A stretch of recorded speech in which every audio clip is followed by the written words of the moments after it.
Assalamualaikum warahmatullahi wabarakatuh. Selamat pagi, selamat siang, selamat sore, selamat malam untuk kita semua. Semoga senantiasa dalam kebaikan dan sehat semuanya. Baik, ini pertemuan kedua untuk perkuliahan eksplorasi dan pengembangan lapangan migas. Kali ini kita akan membahas mengenai tahap pertama dalam eksplorasi, itu adalah kegiatan review geologi, atau biasanya kita melakukan review geologi secara regional. Nah, sebagai pendahuluan perlu kami sampaikan bahwa dalam kegiatan eksplorasi itu pemahaman geologi harus menjadi pijakan awal untuk pemahaman semuanya, karena kegiatan eksplorasi itu senantiasa berdasarkan pada kondisi real geologi yang ada. Kemudian bagaimana untuk mengetahui kondisi geologi ini? Kondisi geologi bisa dipahami dari banyak sumber, tentunya dari peta geologi, memahami sejarah geologinya, menganalisis data permukaan, menganalisis data bawah permukaan dari hasil-hasil penelitian terdahulu dan sebagainya. Nah, untuk itu ini ketika kita melakukan review geologi dari publikasi yang sudah ada sebelumnya, maka kita sudah mempunyai pandangan-pandangan baru karena kita sudah memahami kondisi geologinya nanti, maka kita diharapkan mempunyai pandangan baru apa yang akan dilakukan terhadap eksplorasi tersebut. Dengan mengetahui kondisi geologinya itu, maka kita akan tahu kira-kira arah eksplorasi migas terutama itu nanti seperti apa. Nah, untuk ini jadi dalam hal ini karena kita sudah mengetahui kira-kira nanti metode eksplorasi yang diketahui, maka dengan itu kita sudah mempunyai semacam hipotesa awal. Kalau seperti ini kondisi geologinya, metode yang akan saya terapkan nanti untuk melakukan pendekatan-pendekatan itu apa, sehingga kita juga sudah mempunyai gambaran singkat lah. Oh, kalau seperti ini kemungkinan area yang mempunyai potensi migas itu kira-kira di daerah ini, di daerah ini, di daerah ini, dan sebagainya. Nah, ini senantiasa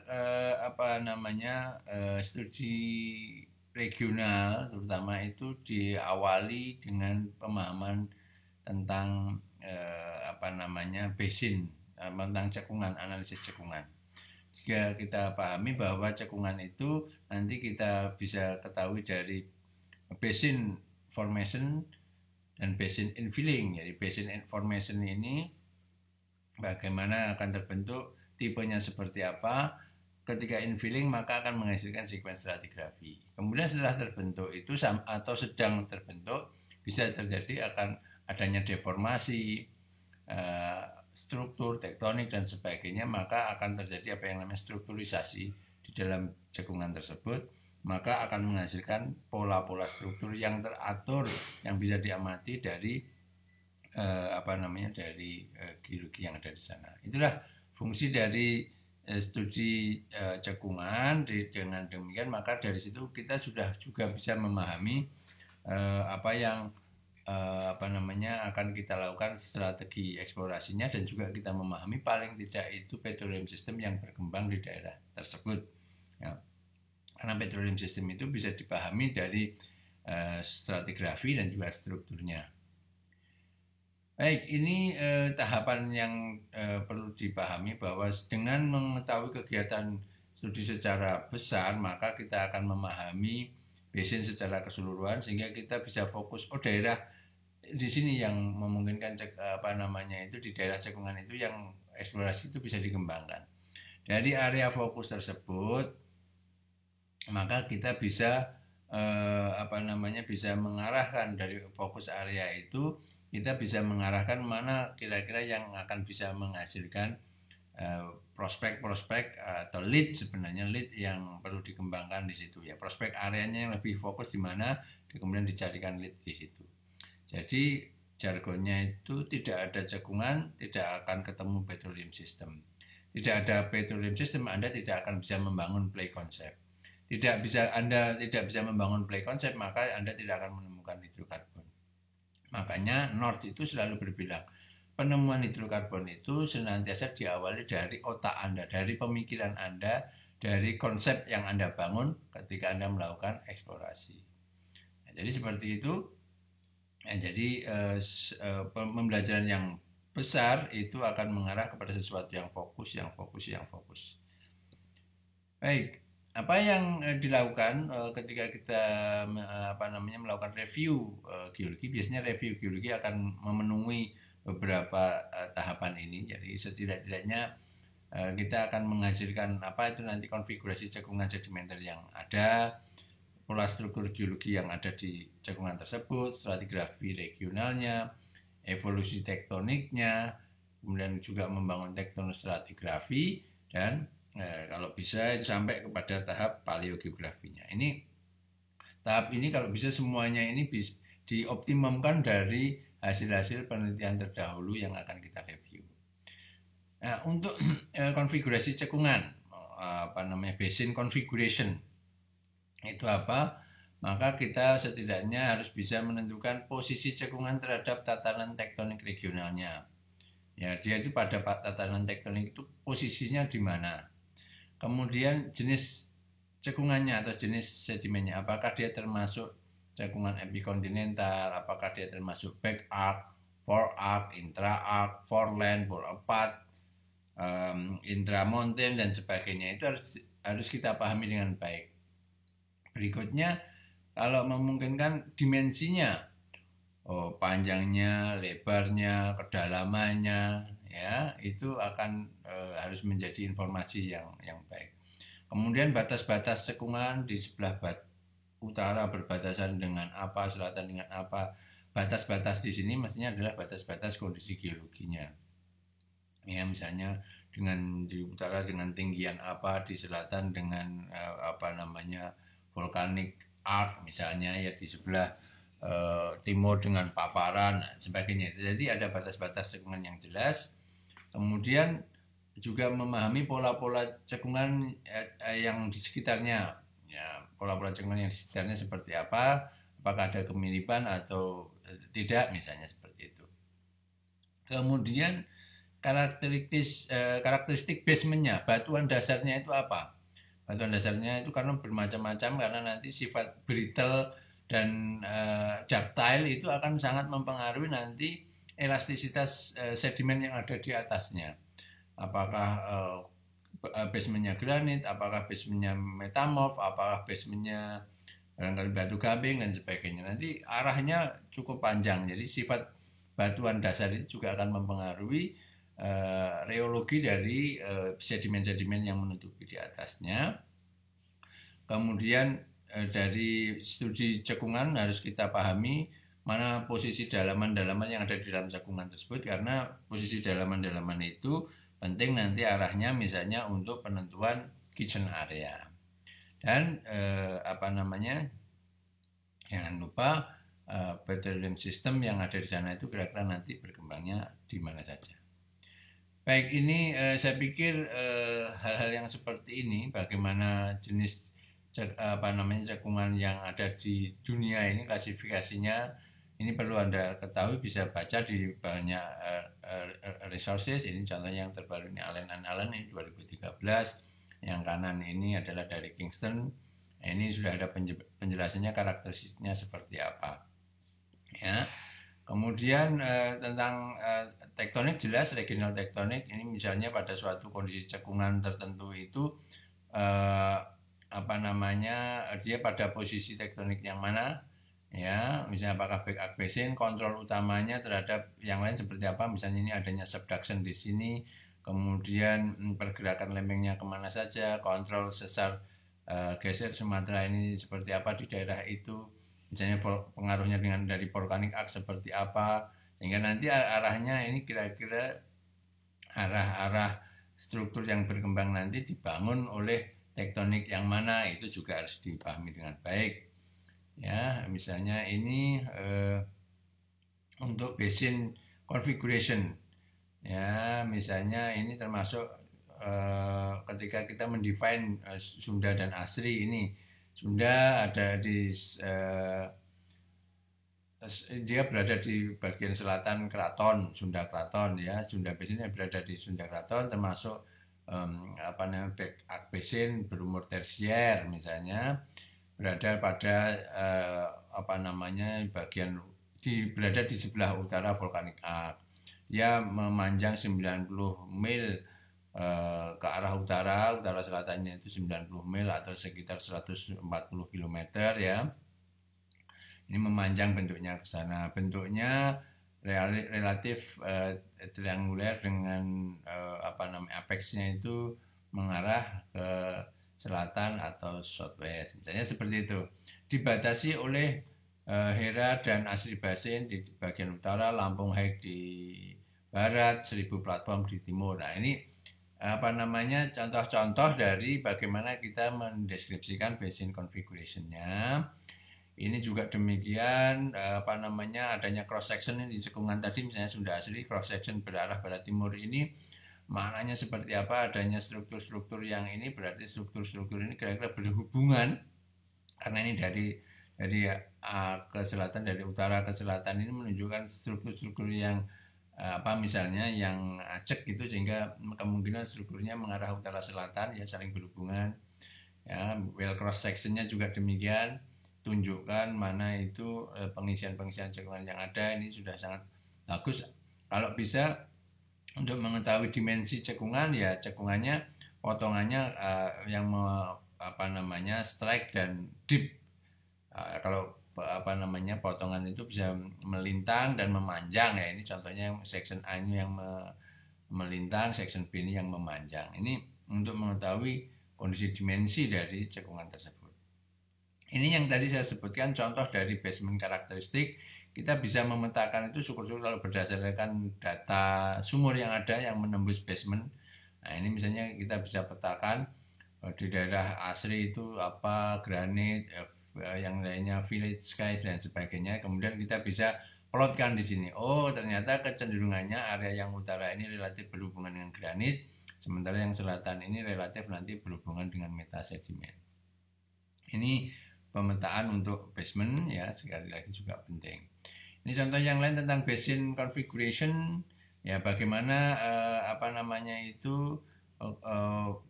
yang ada di sana ya, basin-basin yang ada di sana yang berwarna oranye ini platform, nama calon platform ini.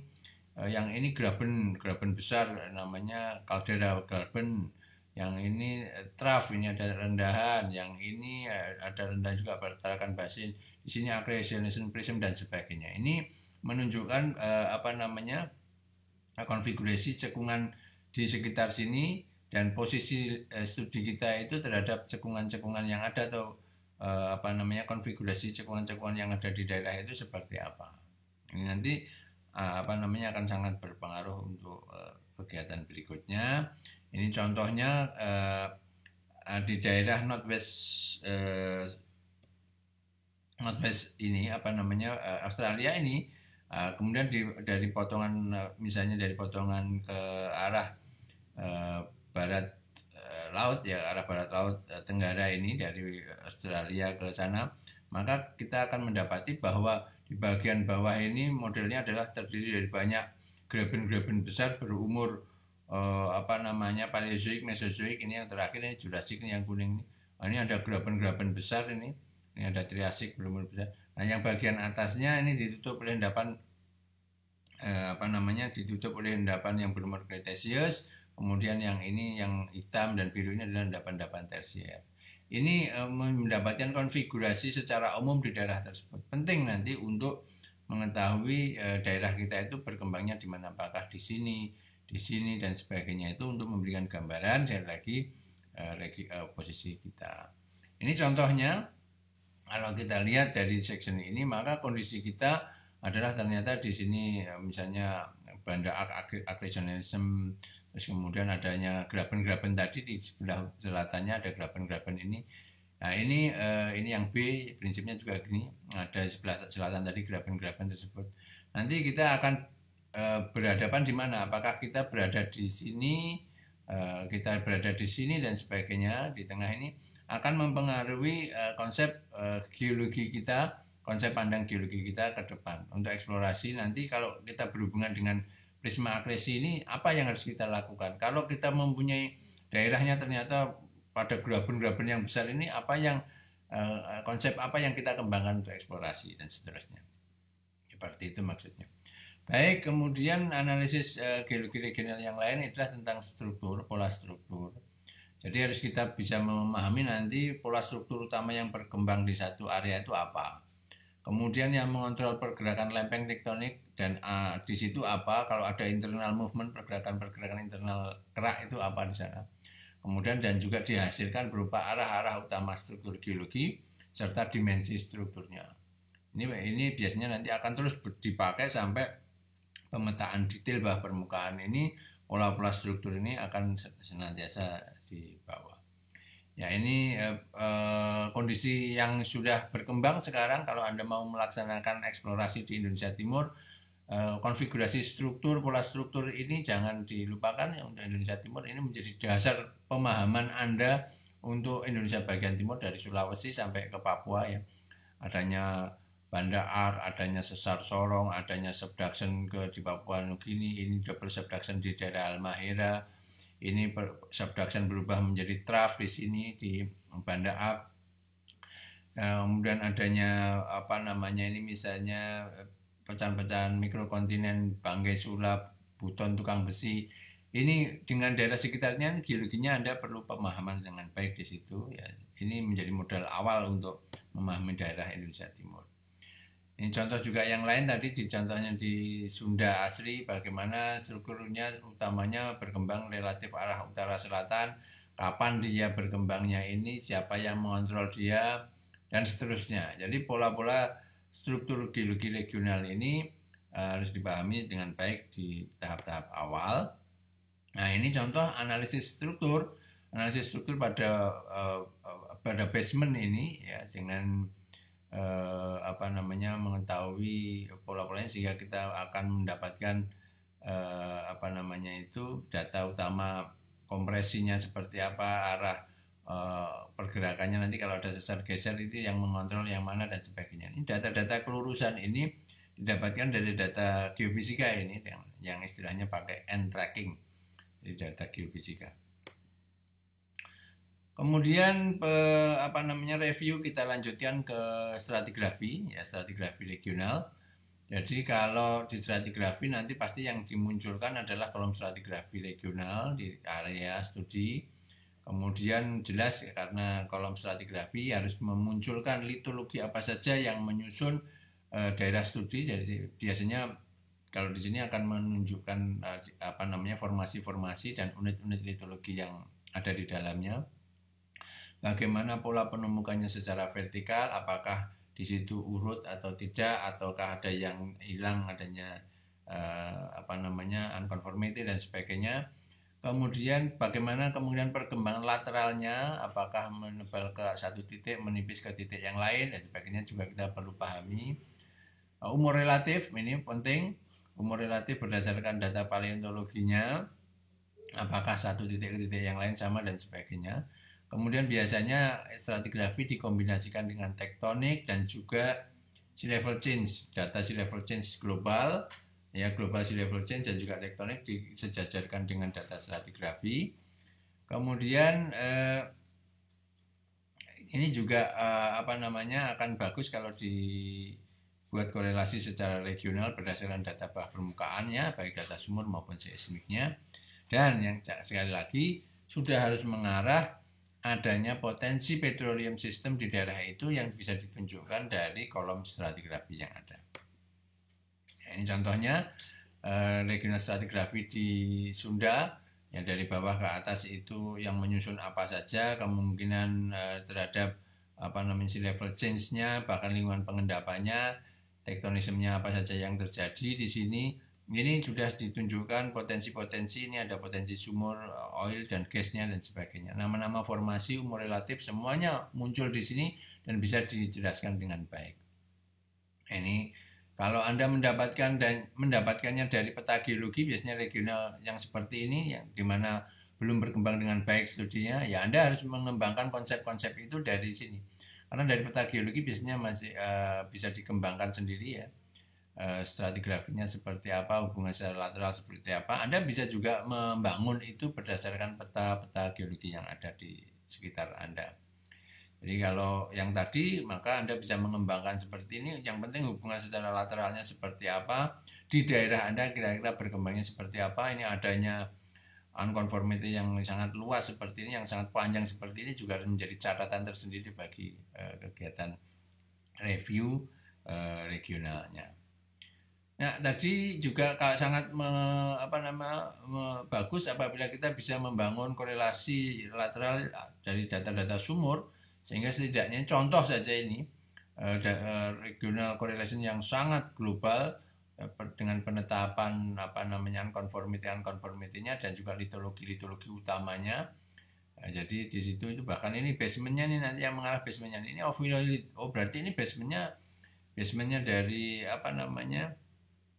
kerak samudra, sementara yang ini kerak benua. Jadi akan ada penerapan yang berbeda nanti ketika kita mempunyai basementnya kerak benua dan kerak samudra dan seterusnya. Kemudian evolusi tektonik ini perlu kita ketahui untuk menunjukkan proses tektonik yang terjadi dari waktu ke waktu. Jadi kemudian apa yang mengontrol proses tektoniknya, pergerakan lempeng di sana, apakah subduction-nya, apakah pergerakan mendatarnya, apakah sudah collision dan sebagainya. Kemudian ini harus ditunjukkan dengan produk-produk evolusinya. Apa produknya? Yang jelas adalah pola struktur dan rekaman stratigrafi.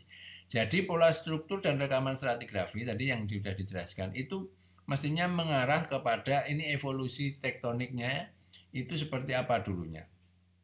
Jadi evolusi tektonik kemudian juga kadang-kadang untuk memastikan apakah dia kontrol tektoniknya ataukah dari sea level change, itu mestinya perlu disandingkan datanya.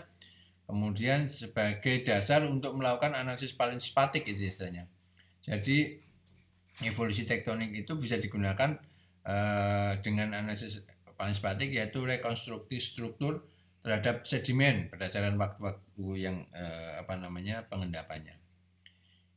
Ini contoh yang ada di cekungan Sumatera Selatan ya. Ini Anda lihat bagaimana penyusunan kolom stratigrafinya sudah mempertimbangkan lateral dan juga vertikal, adanya unconformity, perkembangannya kira-kira sebarannya dari satu tempat ke tempat yang lain, misalnya ini relatif barat timur atau utara selatan, sudah bisa dijelaskan dengan cukup baik. Kemudian disandingkan dengan global sea level change, kemudian tektonik yang berkembang pada saat itu, sejarah geologi yang terbentuknya seperti apa, mulai dari pengisian cekungan, kemudian cekungan sudah menjadi penuh, menjadi sag basin, kemudian berubah sudah menjadi kompresif misalnya.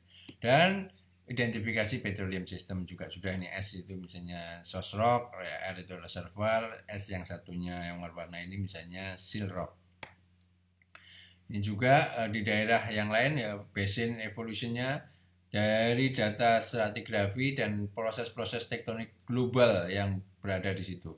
Fase-fase saat bisa kita breakdown menjadi fase 1, fase 2 sampai fase 3, proses-proses tektonik yang berada di daerah ini apa.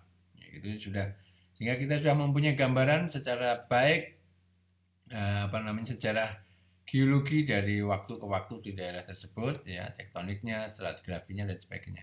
Ini yang tadi saya sebutkan semacam palinspatik reconstruction untuk menjelaskan kira-kira dari dari pembentukan awal sampai terakhir itu rekonstruksinya seperti apa. Ini ya, ini untuk menjelaskan nanti cekungan-cekungan yang ada di daerah kita itu sebenarnya proses pengisiannya, kontrol tektoniknya seperti apa. Ya, ini dari waktu ke waktu, ini satu karya yang luar biasa sebenarnya, sudah menggabungkan dari banyak faktor sehingga dihasilkan rekonstruksi yang sangat bagus seperti ini. Kemudian penggabungan itu apa yang kemudian kita kenal sebagai tektonostratigrafi ya. Nah, tektonostratigrafi ini prinsipnya nanti akan lebih fokus kepada pengisian cekungan menurut waktunya. Ya, pengisian cekungan, kemudian kombinasi antara stratigrafi dan tektonik, Nah, ini unsur-unsur yang perlu ditampilkan sekali lagi sebenarnya sama dari tadi itu stratigrafi, tektonik, tektonostratigrafi, evolusi tektonik itu senantiasa akan mengeksplorasi data-data eh, lapisan batuan, litologi ketebalannya, pola penyebarannya, ada tidaknya erosi, hiatus ataupun unconformity dan sebagainya. Nah, ini contohnya kemudian bisa di teknostratigrafi seperti ini ya, sehingga bisa dijelaskan bahkan kalau tadi fase-fase, kalau ini dibagi menjadi beberapa siklus misalnya. Ini cinta di cekungan Jawa Timur Utara. Jadi siklus yang awal itu ini siklus 1 dianggap sebagai ngimbang cycle, terus kemudian atasnya ujung cycle, Tuban Rayong cycle dan sebagainya. Itu siklus-siklus ini dipisah-pisahkan oleh mereka apa proses fase geologi yang terjadi di sini. Ya, ini prinsipnya mirip dengan yang tadi. Sama juga ketika kita menempatkan satu area studi kita terhadap stratigrafi regional atau tektonostratigrafi itu di mana?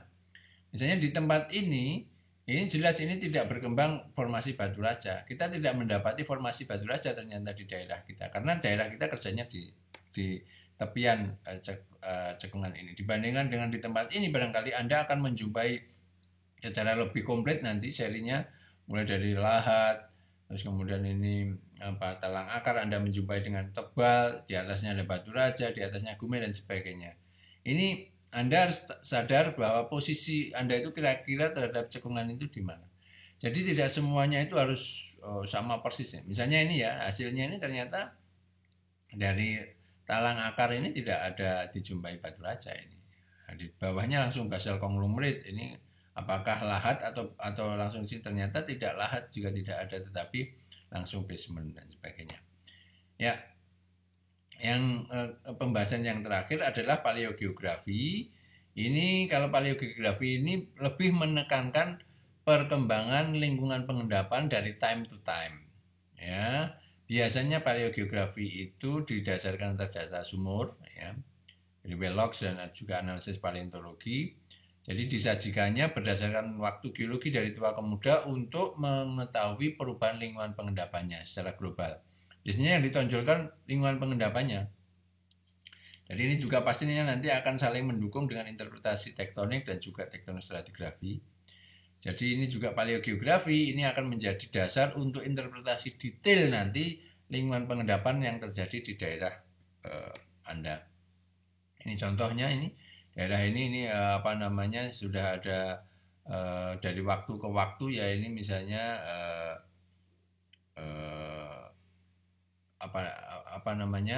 daerah dan waktunya ini ya, misalnya ini relatif fluvial aluvial, terus kemudian ini shallow marine, kemudian ini dari waktunya ya, ini dari waktunya ini mestinya lebih tua ini ya waktunya, ini dari bawah, ini yang ini relatif lebih muda dan seterusnya. Ini dari waktu ke waktu paleogeografinya akan ditunjukkan seperti itu ya. Ini juga demikian. Ini contoh dari paleogeografi di Northwest Australia. Ini untuk memberikan gambaran pada fase apa ini ya, misalnya pada fase tertentu ini pada waktu plover diendapkan, upper plover diendapkan, ini biasanya sekitar Trias atau Jurassic begitu ya. Itu lingkungan pengendapannya dulu seperti ini. Jadi kira-kira diinterpretasikan dari selatan bergerak ke utara, membentuk muara-muara yang sangat besar di sini di marine ya. Ini graben-graben yang tadi terbentuk itu membentuk muara-muara estuari yang sangat besar, dan disinilah kemudian batu pasir itu bisa berkembang dengan baik.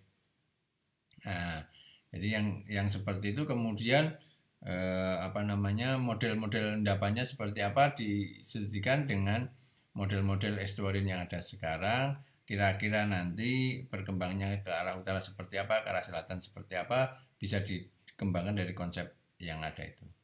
Ya, inilah keseluruhan dari kegiatan studi regional untuk eksplorasi hidrokarbon. Terima kasih. Assalamualaikum warahmatullahi wabarakatuh.